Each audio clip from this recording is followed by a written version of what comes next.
Okay, this is for video number 2. So you have to open your ETABS model. So basically you have a license for this when you use for consultancy or when you use for business. Okay, then you have to double click this one if you have installed in your computer. Okay, then simulan na natin to. So dito sa part na to, this is the part of the video. Basically this is modeling. Let's say I have this step by step.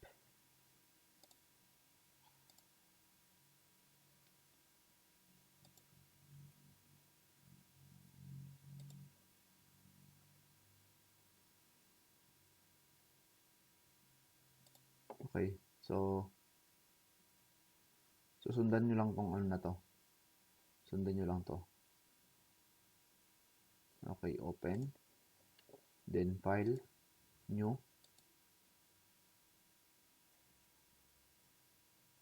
Then use built-in settings. Then this is metric. Then this is ACI 318.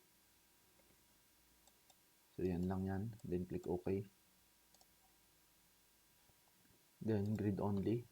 Just select this one. Then click OK.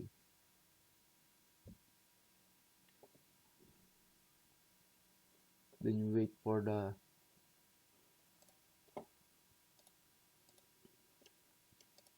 ito yung ito yung mga grid na kailangan nating ayusin based on our project or based on our manual. Then have to save this one first. Save. So let's say I have in my desktop, gumawa ako ng ETABS folder. So you can do new folder, then put ETABS model, then let's say ETABS model.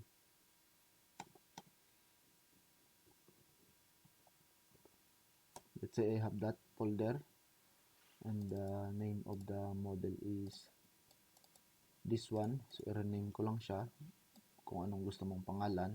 Okay, yun yung gusto ko. Save ko siya, then hatiin ko lang screen ko.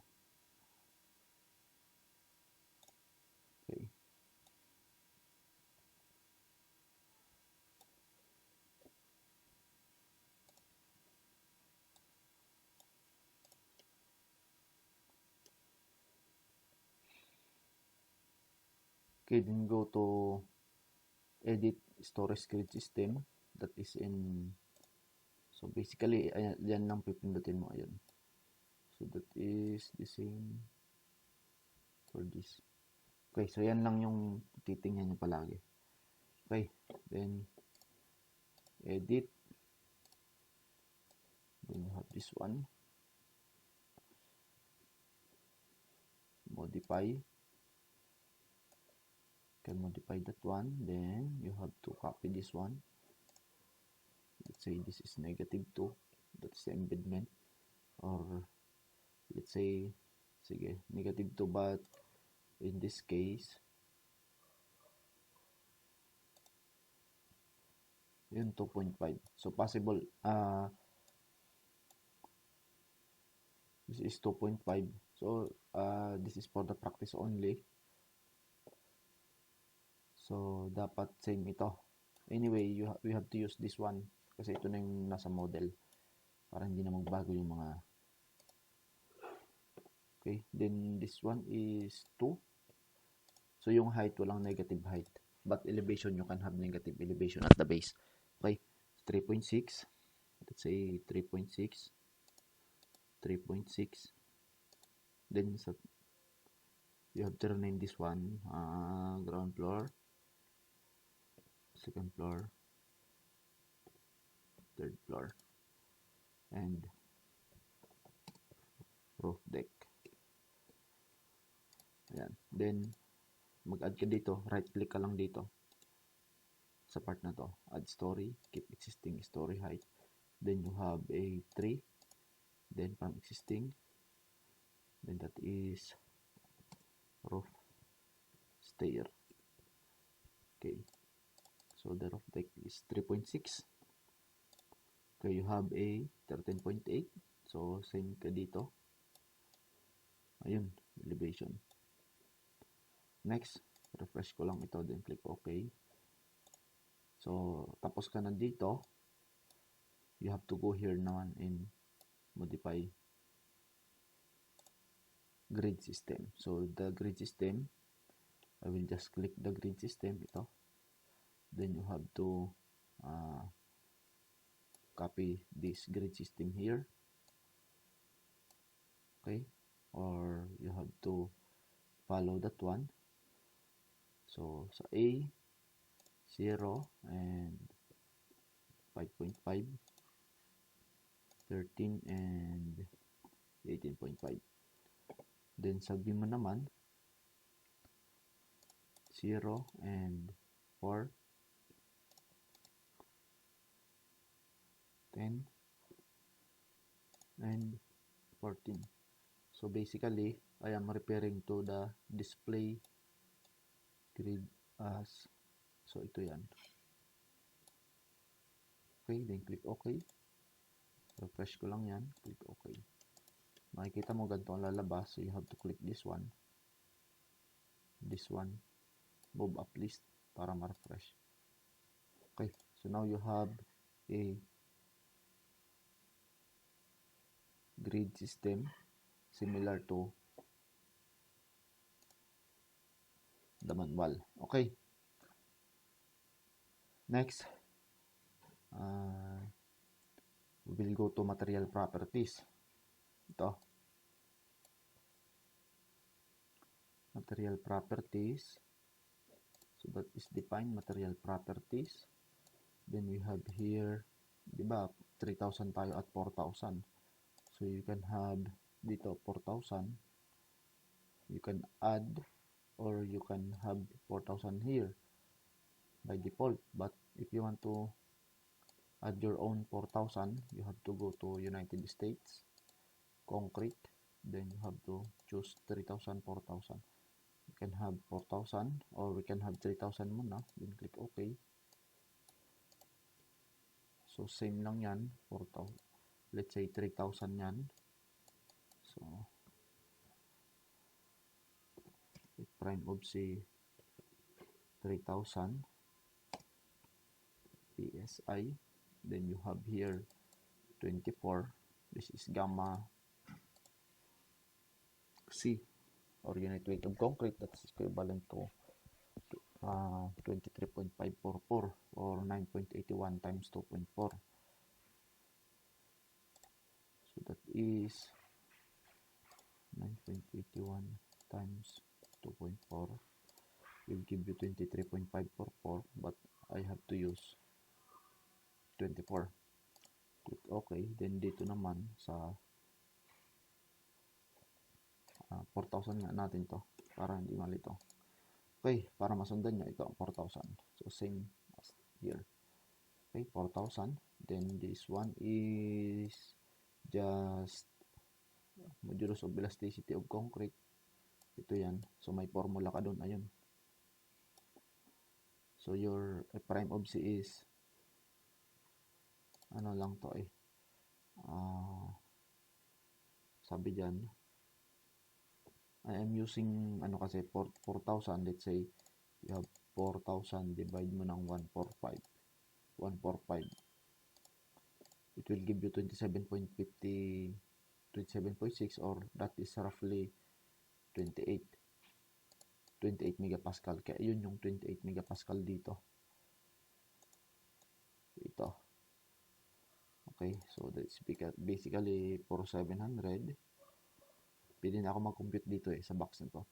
Times square root of 28. It will give you 24870. Tanggalin ko lang yun. And here, you have here 28. Yan. Okay. Click okay. Click okay. So now you have 4,000 PSI. Yan. Then click okay. So then you can go to define again. But before that, I want to have this show model explorer. So yung nandito sa part na to, model explorer siya. Yung nandito. Okay. Model explorer ka dyan na option, model explorer. Ito. Kasi tinitingnan ko yung properties dito. Ayan. Material properties. Okay. Now, you have to define again. Define material properties. Kung gusto mong 3,000, you have here. Let's say, modify ko yan. Then, i-copy ko lang siya. Then, escape para hindi siya magalaw. Then, I will select this one. Then, add copy of material. Then, I will just paste the text that I have copied. So, there 3,000 PSI. But the 3,000 PSI is 21 megapascal. Or that is 3,000 divided 145 will give you 21. So, this one basically magbabago for 700 square root of 21. It will give you that value in megapascal. Okay, then you have here to rename this 21. Click OK, OK. Then you have now 3,000 and 4,000. Then add new. You have to put rebar grade 60 United States concrete rebar ASTM A615. Then grade 60. That's it. Then I have to rename this one rebar grade 60. Then this is the unit weight. That's okay. And this is close to 200,000. So okay. Then this is the coefficient of thermal expansion. That's in default of the rebar properties. Then you have here 414. Let's say that is 414. And you have here 414 times 1.25 TS over YS must be 1.25 based from the code ACI and MECP. Then click OK. Click OK. Then you have now rebar grade 60. Then you can add copy of material for grade 40, or you can add new rebar, then grade 40. Click OK. Then this is rebar grade 40. Then this one will become 275 because 40,000 KSI or 40 KSI or 40,000 PSI divide mo ng 145 will give you 275. So same lang yan sa grade 60. 60,000 PSI divide 145 will give you 414. Okay, we have now 275 times 1.25.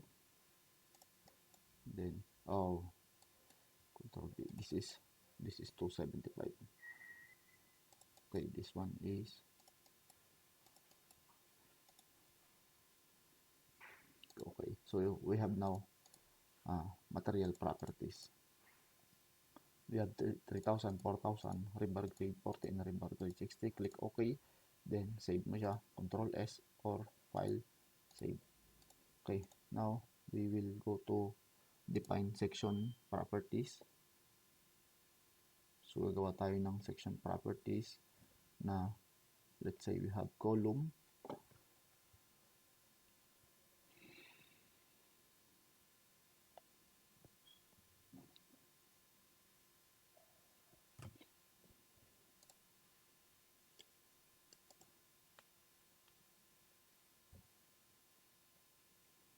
So punta ka sa define section properties frame section. So ito lang yun.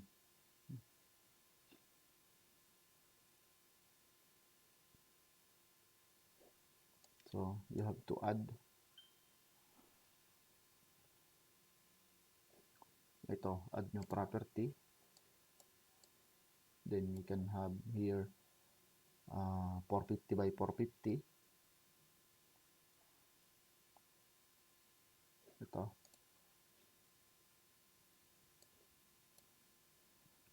See, 450 by 450. have to choose 4,000 PSI. Okay, then you have to choose width and depth. Ito, let's say 450 by 450. So ito, modifier dyan is 1 lang muna. Okay, then we go to rebar reinforcement.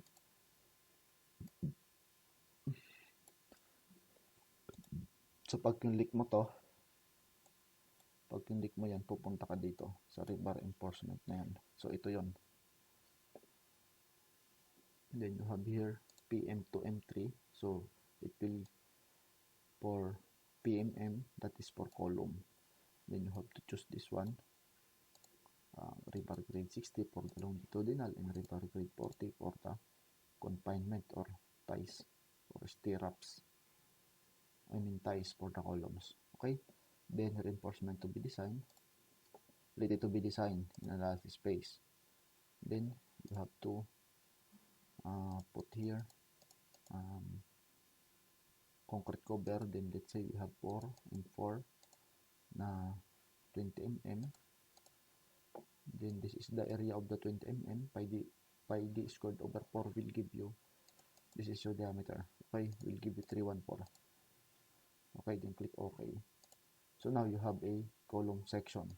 But this column section, pag may bakal dito, that will indicate that is column. Pag walang bakal dyan na nakalagay, naka-layout, that is beam. Anyway, we'll have to click OK. Then ito na siya. Then we have add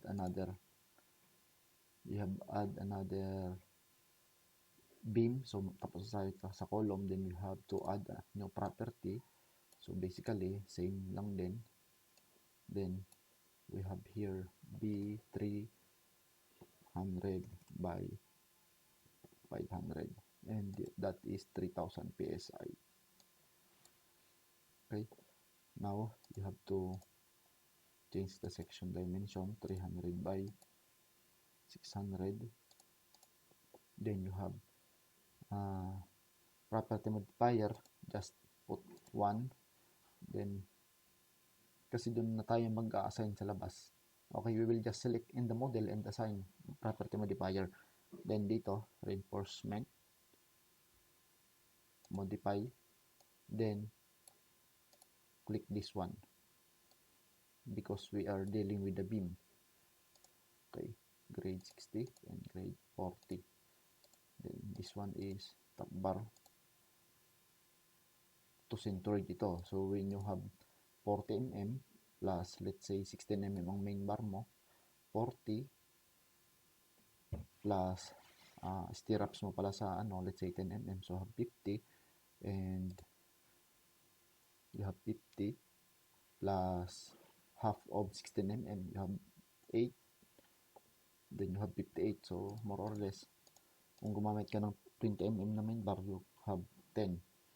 So let it as 60. Click OK. So ito lang ang iyong titingnan.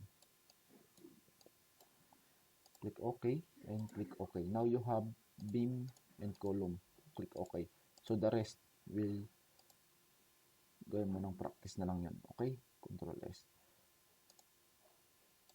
So yung ibang section gawin mo na lang because we will open the model with all the section defined. But the procedure is just basically very easy and very simple. Okay, section, we will have to define section of slab, define section properties, slab. So tapos na tayo sa frame section, we'll go to slab section. Then we have add new, let's say that is S150 because we get 150 thickness. Then you have here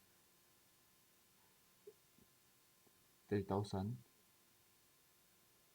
So basically shell 10 yung ginamit natin dito, but we can have to use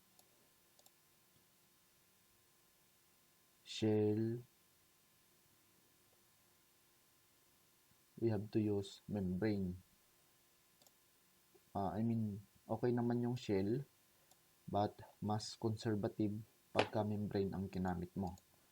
But for now, we will just take note na lang dito sa definition na to, shell yung ginamit. Then this is the thickness 150. Click OK. Click OK.